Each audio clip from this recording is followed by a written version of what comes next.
Deep within the sapphire depths of the unknown, a revelation is waiting to be uncovered by those brave enough to dive. Experience a journey of discovery that will change your perspective on what is truly possible. Hit subscribe now and let the deep blue reveal its greatest secret. I'm going to tell you exactly what happened, because even now, sitting in my own office with my name on the door, it still doesn't feel real. My father said it on Thanksgiving, not quietly, not with any hesitation. He said it the way he announced everything, like a verdict that had already been deliberated and handed down before I even walked into the room. We were at the table. My aunt had made her green bean casserole, the one she brings every year even though no one really touches it. My mother was refilling wine glasses. My brother was on his phone under the edge of the table, thinking no one could see him. And my father set down his fork, looked at me and said, "About the Chicago trip. We've decided it's better if you don't come." I remember the sound of my aunt's spoon scraping the casserole dish. "The clients we're entertaining are high level," he continued. "The firm is renting out the private dining room at Hartwell's for 3 nights. This is about positioning, about the image we project. And honestly, sweetheart," he actually called me sweetheart, "you're just not at a point in your career where you'd fit into that environment." My brother looked up from his phone. My mother set down the wine bottle. Nobody argued.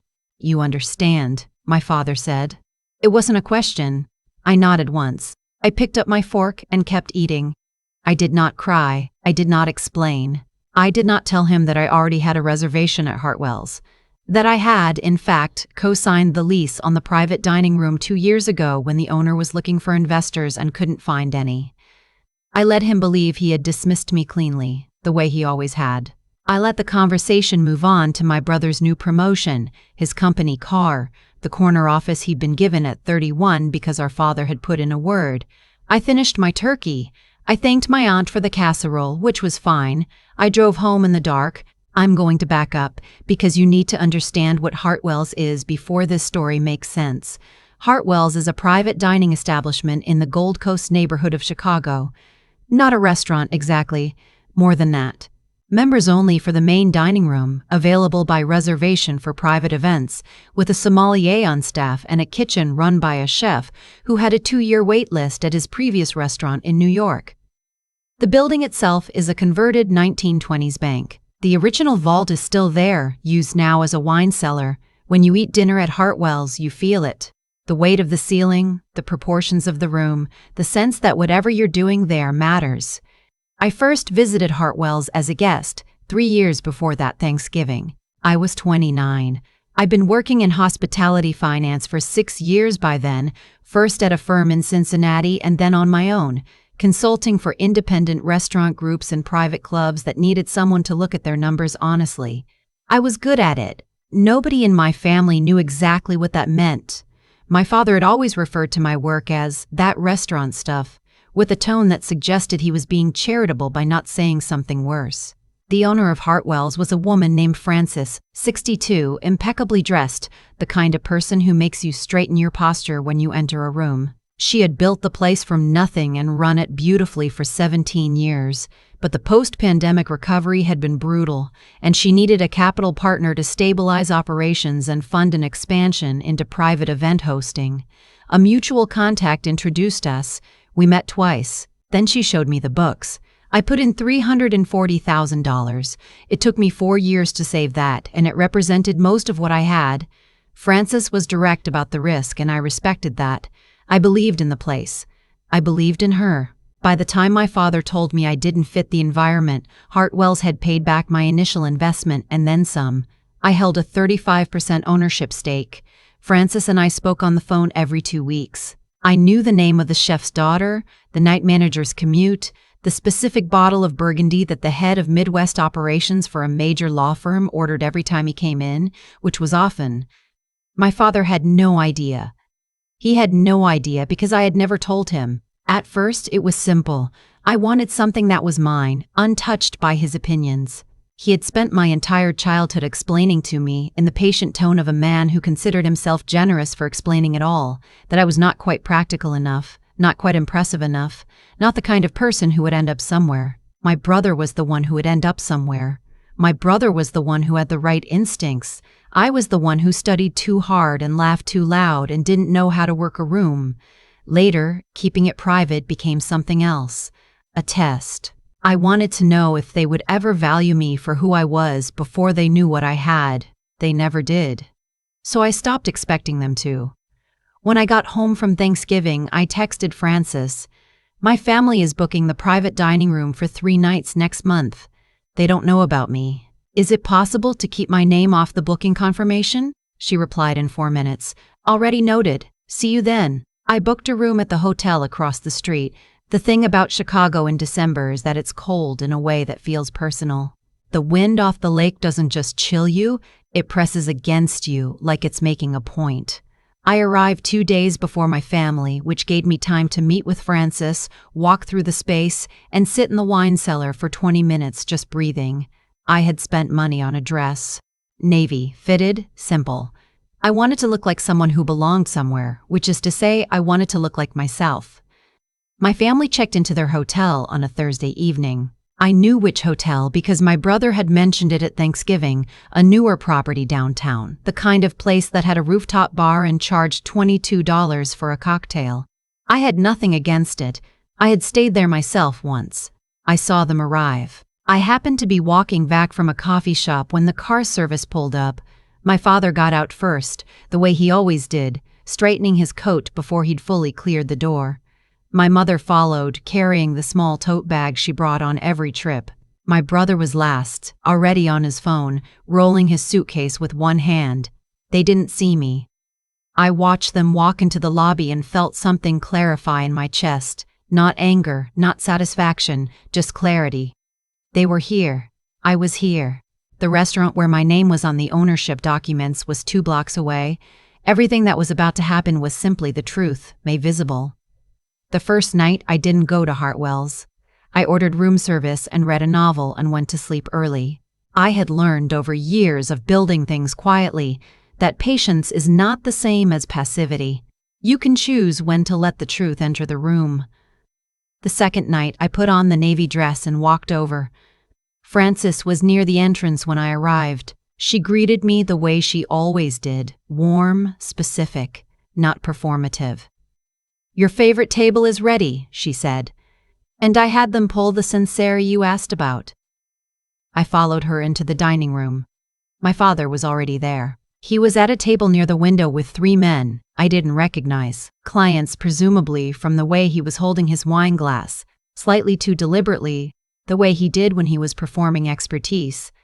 My mother sat beside him, smiling at something. My brother was across the table attempting to look at ease. My father saw me the moment I sat down. I watched the calculation happen on his face.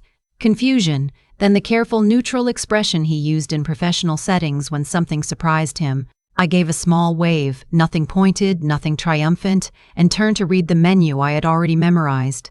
He came over between the first and second course. "I didn't realize you were coming to Chicago," he said. His voice was controlled. "I come here sometimes," I said, "for work. You have clients here? I have an investment here." He looked around the room. I could see him trying to fit this into the shape of me he had already decided on. "At a restaurant. Hospitality, yes." I took a sip of my wine. "It's going well. How's your dinner?" He went back to his table. I watched him say something to my mother, who looked over once, then looked away. I finished my meal quietly. The duck was exceptional. I left a note for the kitchen. The third night was the private event, the corporate dinner my father had arranged. 30 guests, wine pairings, a 4-course menu Frances and the chef had designed specifically for the evening. My father had been CC'd on every planning email for the event. My name as a co-owner was on the internal documents Frances kept, but we had agreed she would introduce me simply as a business associate if the question came up. The question came up. I was standing near the wine cellar entrance, speaking with Frances about the expansion timeline, when my father approached with one of his clients, a silver-haired man in a very good suit. "This is Marcus," he began, then stopped. He had caught something in the way the client looked at Frances and then at me, with recognition. "Ms. Wren," the client said, extending his hand, "I've been hoping to meet you. Frances speaks very highly of your work here." "Ms. Wren," my name spoken in this room in front of my father. I shook the client's hand. "It's a pleasure. I've heard wonderful things about your company's events." My father's face did not change. It was the particular stillness of a man who has encountered something he cannot immediately process and is choosing not to react until he understands it. "You know each other?" he asked, looking between me and the client. "We haven't met in person," the client said pleasantly, "but I know Hartwells, of course, and Frances has mentioned her partners." He looked at me with the mild interest of someone confirming something he'd already half known. "You're one of the owners." The words sat in the air between us. My father turned to look at me. I met his eyes. "About 35%, I said. "Frances built this place. I just helped stabilize it a few years ago when she was looking for capital." There was a silence. Not long, but complete. "I see," my father said. He walked back to his seat. The dinner continued. Later that night, there was a knock on my hotel room door. I opened it to find my brother standing in the hallway in his dress shirt, jacket off, looking like someone who had been rehearsing a sentence and was no longer sure it was the right one. "Can I come in?" he asked. I let him in. He sat in the chair by the window and looked at the city for a moment before he spoke. "Dad didn't know," he said. "No." "How long?" 3 years. He was quiet. Outside, the lake was invisible in the dark, but you could feel its presence. That particular cold, that particular silence underneath the city noise. "He told everyone at the table you were in town for a conference," my brother finally said. "Some hospitality industry thing." "That's accurate enough. He doesn't know what to do with it." My brother rubbed the back of his neck. "To be honest, neither do I." I sat on the edge of the bed and looked at my brother, really looked at him. Maybe for the first time in years. He had always been easy in a way I wasn't. Easier to like, easier to understand, easier to point at and say, "That one, he'll be fine." I had never blamed him for it exactly. He had been handed a set of circumstances and he had lived inside them the way most people do. The question I had always had about him, privately, was whether he had ever chosen anything for himself, or whether he had simply accepted every door that opened for him without asking who had opened it. "I'm not trying to embarrass Dad," I said.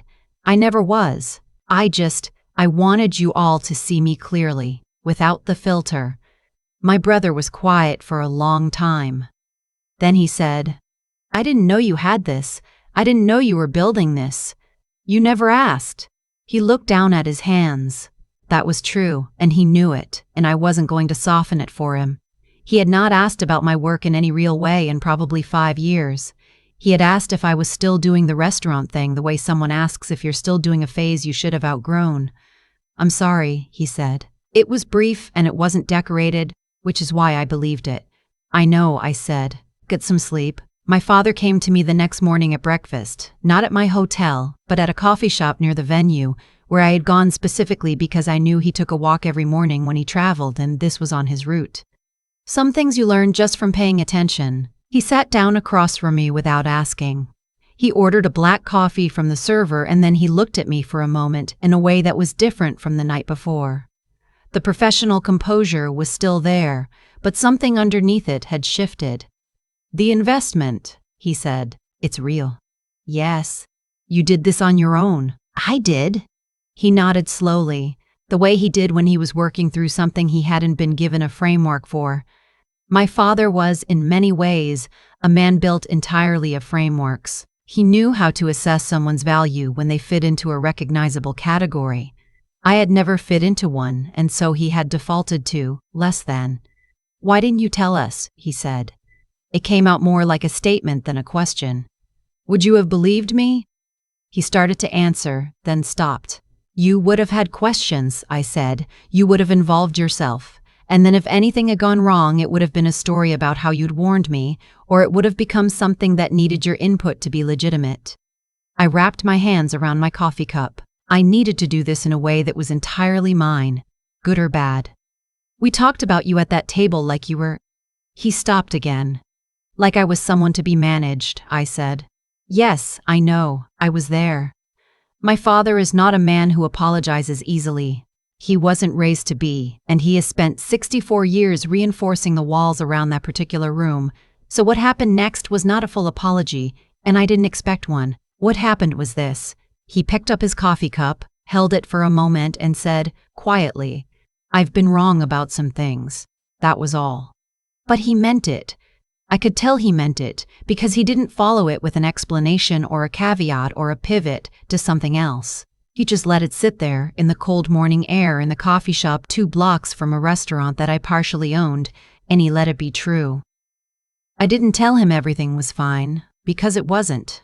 Not entirely. Years of being made to feel like the lesser version of the family don't dissolve over breakfast. I know that, he knows that, I think, even if he can't quite name it yet. "There's a board meeting in the spring," I said after a while. "Francis and I are presenting the expansion plan.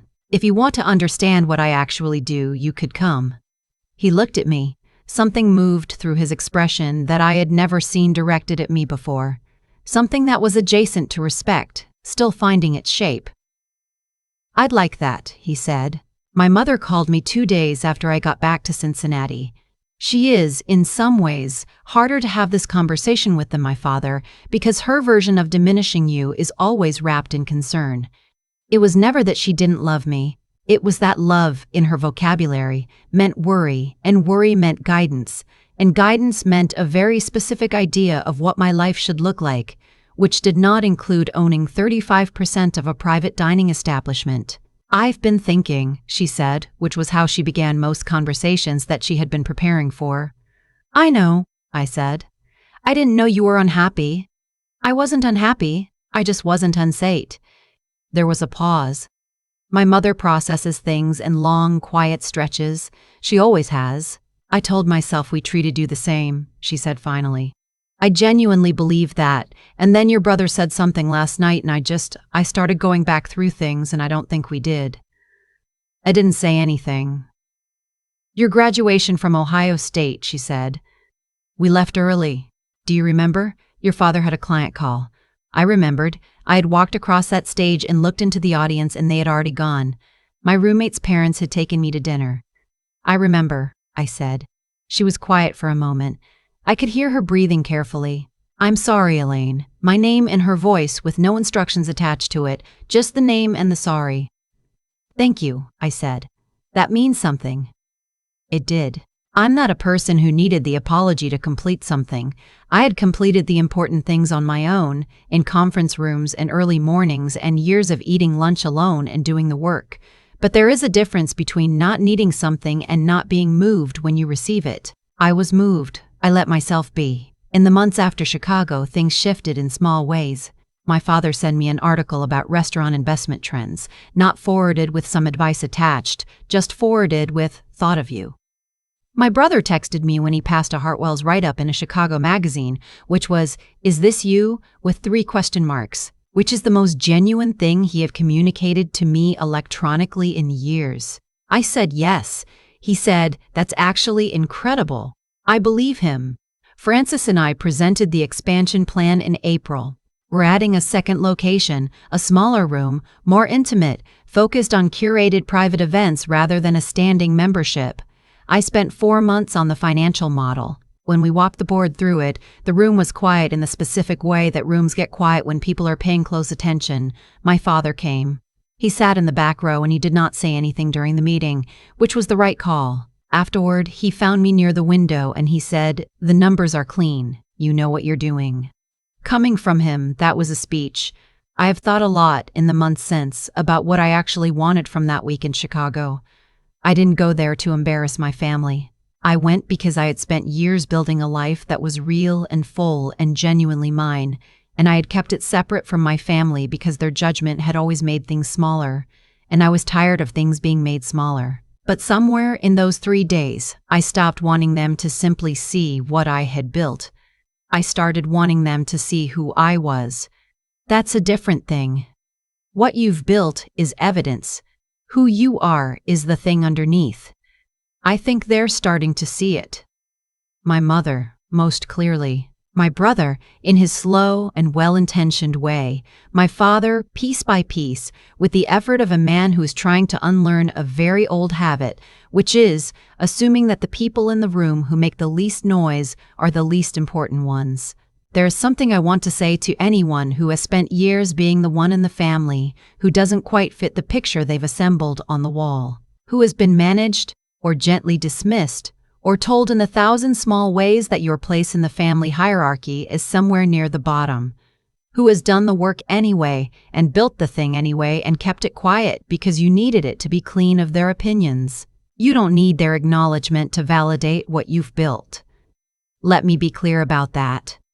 The investment was real before they knew about it. The ownership was real. The work was real. Their not seeing it did not make it less. But if they do see it, if they find their way to seeing it honestly and saying so, it's okay to let that matter. It's okay to feel something. You don't have to be a monument to indifference just because indifference is what protected you for a long time. I'm not a monument. I'm a woman who co-owns a beautiful restaurant in Chicago, who worked very hard for a very long time in a family that was not paying attention, and who is now, carefully and without any grand declarations, letting them back into the part of her life she once had to protect from them. It's not a perfect situation. Trust takes a long time to rebuild, and some things stay changed even when they get better. But it's honest and it's ours, and for now, that's enough. I've thought about cause and effect a lot since that December in Chicago. Not in any mystical way, just the plain mechanical kind, what you put in and what eventually comes back. The years I spent building something real, while everyone assumed I was treading water. The decision to stay quiet about Hartwell's, which felt at the time like protection, but turned out to also be a test I hadn't consciously designed. You behave a certain way long enough and eventually the truth of it lands somewhere. That's not fate. That's just math. My father spent 30+ years deciding who I was based on who he needed me to be, and I spent those same years quietly becoming someone else entirely, someone he hadn't accounted for. There's no cruelty in that. It was just what happened when a person kept showing up and doing the work without waiting for permission to matter. The investment in Hartwell's was real before anyone in my family knew about it. Francis knew, the chef knew, the night manager knew, the numbers knew. I didn't need my father's acknowledgement to make it true. I needed the years, the focus, and the willingness to be misunderstood for a while longer than was comfortable. What I've learned, not as a lesson I could have read in a book, but as something I understand now in a way that lives in my body, is that integrity compounds. The same way a financial investment does, quietly and without fanfare, until one day the return is undeniable. Every time I chose to do the work correctly instead of the easy way. Every time I sat in a room where someone underestimated me and I didn't correct them with words. Just with outcome. Every time I showed up early and stayed late and cared about details that nobody else was watching, that was all going somewhere, even when it felt like it was going nowhere. My brother told me something the night he came to my hotel room that I keep coming back to. He said, I always thought I was the successful one, and the honesty of that, the fact that he could say it plainly without dressing it up, told me more about his character than anything he'd done in the decade before. The willingness to be honest about your own failures is not a small thing. It's actually the beginning of intelligence in the truest sense, not book intelligence. The kind that allows you to look at a situation clearly and say, I had this wrong. My father is slower at it. He's 64, and he has spent 64 years inside a very particular story about himself and unlearning a story that old is real work. But he came to that board meeting in April. He sat in the back. He didn't insert himself. And when it was over, he said the numbers were clean. That was his version of I see you now. I'm choosing to accept it as the beginning of something, not the whole of it. I think about anyone who has spent years being the one in the family who gets talked around rather than talked to, who has sat at tables where the conversation moved on before they finished their sentence, who has built something real in the margins of other people's assumptions. I want to say this, the building matters most. Not the reveal, not the moment when the room finally understands what you've been doing, the daily decision to keep going when the acknowledgement isn't there yet. That is where the character is made. That is where you actually become someone. Everything after is just the world catching up.